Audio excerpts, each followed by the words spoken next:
కర్నూలు జిల్లా ఆలూరు నియోజకవర్గంలో హోళగుంద మండల కేంద్రంలో వైఎస్ఆర్సీపీ నాయకులు కార్యకర్తలు గడప గడపకు ప్రచారాన్ని జోరందుకుని ఫ్యాన్ గుర్తుగా ఓటు వేయాలని ఎమ్మెల్యే అభ్యర్థి విరూపాక్షకి అఖండ మెజార్టీతో గెలిపించాలని కోరారు.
రికార్డింగ్ చేస్తున్నావు వీడియో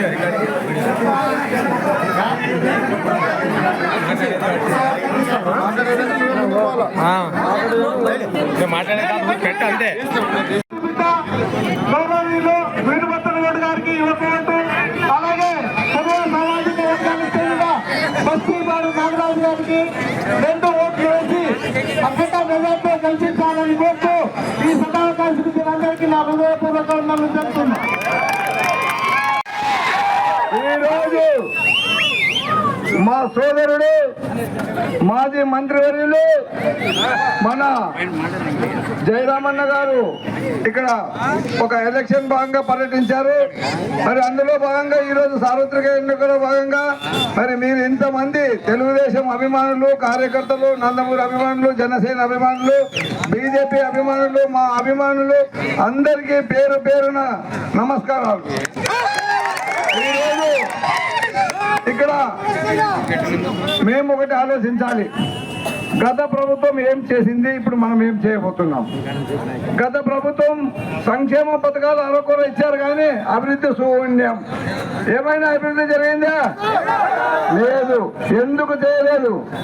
ఇక్కడ జయరామన్న గారిని మంత్రిగా పెట్టారు, కుర్చీ వేసి కూర్చోబెట్టారు, పనులు ఇవ్వలేదు, చేయడానికి ఫండ్స్ ఇవ్వలేదు. ఇదే అక్కడ డోర్లో పోండి, రాజేంద్రనాథ్ రెడ్డి గారు కోట్లలో అభివృద్ధి చేశారు. అంటే జగన్మోహన్ రెడ్డి గారికి బీసీ అంటే అంత అలుసా అని మిమ్మల్ని అడుగుతున్నా. ఎవరే కానీ ఎమ్మెల్యే అయినా మంత్రి అయినా అక్కడ పైనుంచి ఫండ్స్ ఇస్తే మాత్రం అభివృద్ధి చేస్తాం. కనుక నేను మీకు అందరికీ చెప్తున్నా, రాబోయే కాలం రామరాజ్య కాలం వస్తుంది. చంద్రబాబు నాయుడు గారు 150 నుంచి 160 సీట్లతో ముఖ్యమంత్రి. అదేవిధంగా సెంట్రల్ లో నరేంద్ర మోడీ గారు దాదాపు 400 మెజార్టీతో ముచ్చటగా 3వ ప్రధానమంత్రి అవుతున్నారు. మరి ఈ రోజు ఆంధ్రప్రదేశ్ దృష్ట్యా, ఆంధ్రప్రదేశ్ ప్రజల బాగోగుల దృష్ట్యా, ఆంధ్రప్రదేశ్ స్వర్ణాంధ్రప్రదేశ్ ని అప్పుడాంధ్రప్రదేశ్ మార్చిన జగన్ గారిని దృష్టిలో పెట్టుకుని చంద్రబాబు నాయుడు గారు ఎన్డీఏతో చేతులు కలిపి ఈరోజు కూటమి అభ్యర్థులుగా మమ్మల్ని అందరినీ ఇక్కడ పంపారు. అటు జనసేన, ఇటు బీజేపీ, తెలుగుదేశం ముగ్గురు కూడా కూడి ఎంత చక్కగా మేము ప్రభుత్వం నడుపుతామంటే అంత చక్కగా నడుపుతాం కూడా ఎందుకనేది.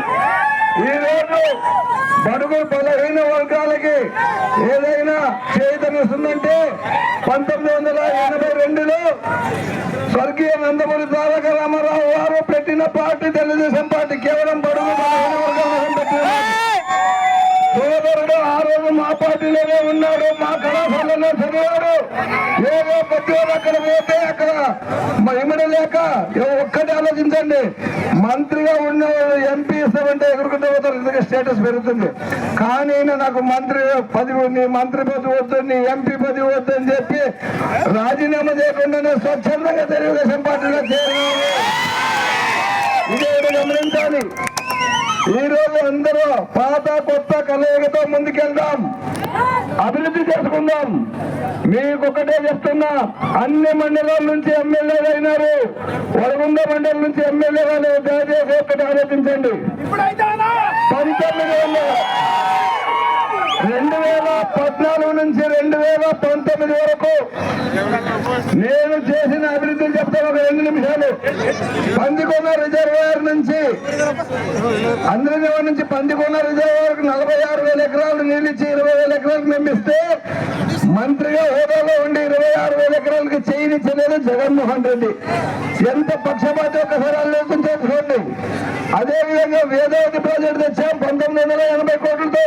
ఈ 5 ఏళ్లలో చేయుతనిచ్చింటే సోదరునికి జగన్మోహన్ రెడ్డి ఫండ్స్ ఇచ్చింటే ఈ రోజు పచ్చ పైర్లన్నీ మన ఆలూరు తాలూకు చుట్టూ తిరిగేది, ఇరిగేషన్ తిరిగేది, కాలువ ఇప్పుడు అక్కడ వెనక కాలువ ఉంది, ముందు కాలువ వచ్చేది.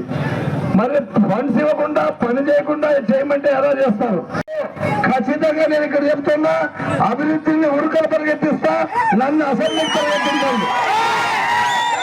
ఒక్కసారి మిమ్మల్ని నేను అడుగుతున్నా, అసెంబ్లీ దారి ఏటో చూపియండి, అభివృద్ధి దారి ఏటో నేను చూపిస్తా.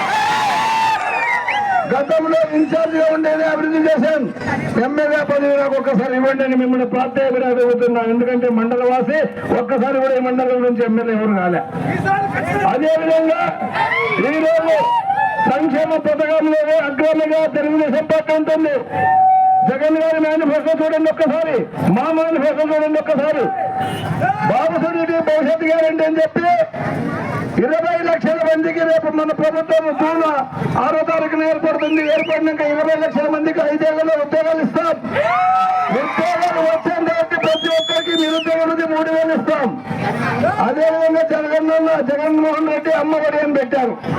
మరి ఇంట్లో 3 పిల్లలు చదువుతుంటే ఇంకా 2 చదవరాదనే కట్టిగా పేదలు ఉండే నియోజకవర్గం అంటే ఆలూరు నియోజకవర్గమే.